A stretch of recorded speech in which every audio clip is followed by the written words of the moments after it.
मिलिटाइंस में खुशामदीद। सऊदी अरब बस हादसे में एक ही परिवार के 18 लोगों की मौत हो गई। उम्रा करने गए पूरे खानदान की 3 पीढ़ियां एक ही झटके में खत्म हो गई। वहीं जान गंवाने वाले 45 भारतीय नागरिकों के शव वापस नहीं लाए जाएंगे। मारे गए लोगों को उनके धार्मिक रीति रिवाज के अनुसार सऊदी अरब में ही दफनाया जाएगा। भारत और राज्य सरकार की तमाम कोशिशों के बावजूद शवों को वापस लाना क्यों मुश्किल है और क्या पीड़ित परिवार को सऊदी सरकार की तरफ से कोई मुआवजा या किसी तरह की मदद मिलेगी? इसके अलावा तेलंगाना सरकार की टीम जो सऊदी अरब पहुंच चुकी है उसको लेकर क्या अपडेट है? वहीं बस में आग लगते ही शीशा तोड़कर अपनी जान बचाने वाले अब्दुल शोहेब किस हाल में हैं? इन तमाम खबरों को विस्तार से बताएंगे। आप देख रहे हैं मिलिट टाइम्स, मैं हूं आपके साथ सिराज। तो सबसे पहले आपको बता दें दर्शकों कि सऊदी अरब के मक्का मदीना हाईवे पर रविवार देर रात हुए दर्दनाक बस हादसे में जान गंवाने वाले 45 भारतीय नागरिकों के शव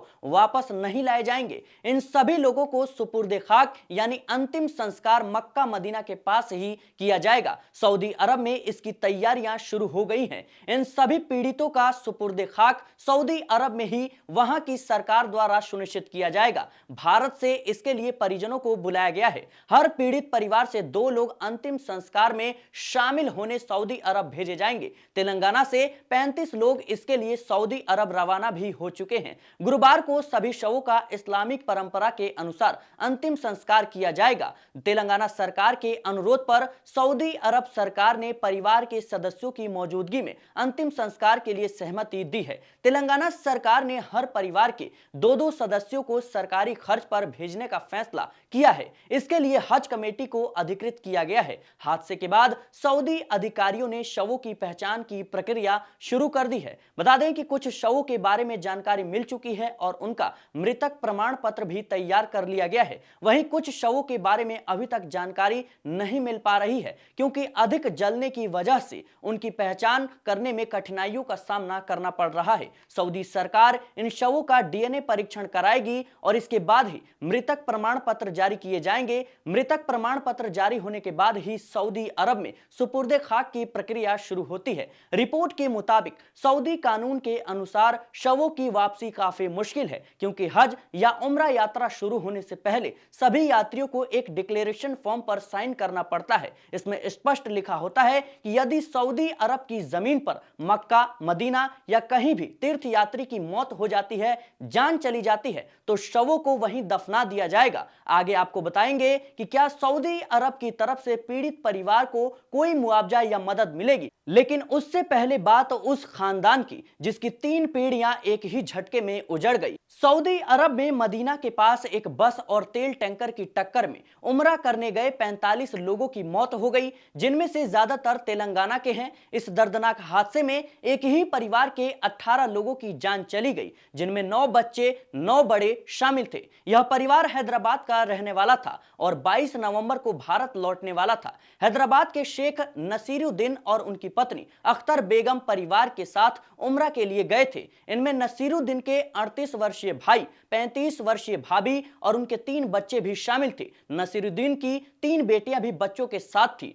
नसीरुद्दीन के रिश्तेदार सिराजुद्दीन अपनी पत्नी और 3 बच्चों के साथ अमेरिका से आए थे। सभी की मौत हो गई। अधिकारियों के अनुसार नसीरुद्दीन, उनकी पत्नी अख्तर बेगम, बेटा सलाउद्दीन, बेटियां अमीना, शबाना और रिजवाना, बहुएं फरहाना और सना और 10 पोते पोतियां अनीसा, रिदा, महरीन, जैनुद्दीन, फातिमा, मरियम, तहरीन, हुजैफा, उजैर, शाजेन अहमद और सैयद बस में सवार थे। आपको बता दें दर्शकों कि नसीरुद्दीन के भतीजे रशीद के अनुसार 11 सदस्य विद्यानगर के एक ही घर में रहते थे, जबकि 7 अन्य हैदराबाद के विभिन्न हिस्सों में रहते थे। रशीद ने बताया कि उन्होंने इतने सारे रिश्तेदारों के एक साथ यात्रा करने को लेकर पहले ही आशंका जताई थी। उन्होंने कहा, मेरे चाचा नसीरुद्दीन के बेटे सिराज जो अमेरिका में रहते हैं, अब अपने परिवार के एकमात्र जीवित सदस्य हैं। इसके अलावा उनके 3 दामाद जो हैदराबाद में ही रहते हैं और सऊदी अरब नहीं जा सके। हालांकि उनकी पत्नी और 2 बच्चे उम्रा के लिए गए थे और पीड़ितों में शामिल हैं, यानी उनकी भी जान चली गई। अब बात मुआवजे की करें तो रिपोर्ट के मुताबिक पीड़ित परिवारों को तुरंत मुआवजा मिलना सऊदी सरकार की तरफ से आसान नहीं है। सऊदी अरब में सड़क दुर्घटनाओं में सरकार की ओर से सीधे मुआवजे का कोई प्रावधान नहीं है। मुआवजा केवल तभी मिल सकता है जब पुलिस जांच में टैंकर ड्राइवर या कंपनी की गलती साबित हो और परिवार कानूनी दावा दायर करे। यह प्रक्रिया कई महीनों तक चल सकती है, जिससे पीड़ित परिवारों के लिए न्याय तक पहुंचना और भी कठिन होगा, समय लगेगा। इसके अलावा तेलंगाना सरकार ने पीड़ित परिवारों को 5-5 लाख रुपए देने की मदद की घोषणा की है। सरकार के सलाहकार मोहम्मद अली शब्बीर ने बताया कि औपचारिकताएं पूरी करने के लिए हर पीड़ित के 2 रिश्तेदारों को सऊदी अरब भेजने की कोशिश की जा रही है, क्योंकि अंतिम संस्कार वहीं किया जाएगा। अजहरुद्दीन, विधायक हुसैन और अन्य लोगों का एक प्रतिनिधिमंडल स्थानीय अधिकारियों और भारतीय दूतावास के साथ समन्वय के लिए सऊदी अरब रवाना हो गया है। इस दर्दनाक हादसे में हैदराबाद के अब्दुल शोहेब मोहम्मद इकलौते यात्री हैं जो बच गए। ड्राइवर सीट के पास बैठे शोहेब ने टक्कर लगते ही शीशा तोड़कर बाहर कूदकर अपनी जान बचाई। शोहेब ने हैदराबाद में अपने एक रिश्तेदार को फोन पर इसकी जानकारी दी। रिश्तेदार ने बताया कि शोहेब को बस में नींद नहीं आ रही थी, इसलिए वह ड्राइवर के बगल वाली सीट पर चले गए थे। बस में आग लगने के बाद धुआं और ज्यादा तेज हो गया। आग तेजी से फैलने लगा। चीख पुकार और घुटन के बीच शोहेब बाहर कूद गए। शोहेब के जागरूक रहने की वजह से उनकी जान बच गई। फिलहाल वह मदीना के जर्मन अस्पताल में भर्ती हैं। हैदराबाद के सांसद असदुद्दीन ओवैसी ने सऊदी अरब में भारतीय उम्रा यात्रियों की बस दुर्घटना पर दुख जताया था। न्यूज एजेंसी एनआई से बातचीत में उन्होंने कहा कि हैदराबाद की 2 ट्रैवल एजेंसियों से संपर्क किया है और यात्रियों की जानकारी रियाद स्थित भारतीय दूतावास के साथ साझा की है। उन्होंने रियाद में भारतीय दूतावास के डिप्टी चीफ ऑफ मिशन यानी DCM अबू मैथन जॉर्ज से भी बात की। जॉर्ज ने उन्हें बताया कि स्थानीय अधिकारियों से जानकारी जुटाई जा रही है और जल्द ही अपडेट दिया जाएगा। वहीं प्रधानमंत्री मोदी ने सोमवार को सऊदी बस दुर्घटना पर दुख जताया। एक पोस्ट में प्रधानमंत्री मोदी ने कहा कि रियाद में वाणिज्य दूतावास हर संभव मदद दे रहे हैं। प्रधानमंत्री ने एक्स यानी ट्विटर पर कहा कि मदीना में भारतीय नागरिकों के साथ हुई दुर्घटना से मुझे गहरा दुख है। मेरी संवेदनाएं उन परिवार के साथ है जिन्होंने अपने प्रियजनों को खो दिया है।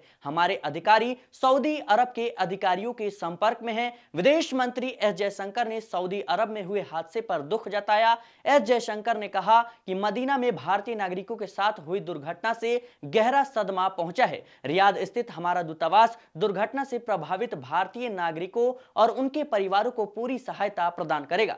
फिलहाल दर्शकों, सऊदी अरब की बस दुर्घटना पर यह हमारी दूसरी रिपोर्ट थी, पूरी डिटेल के साथ कि क्या अभी तक के अपडेट हैं। फिलहाल आगे की जानकारी अगर आती है तो हम आपको जरूर पहुंचाएंगे। आप देखते रहिए मिलत टाइम्स।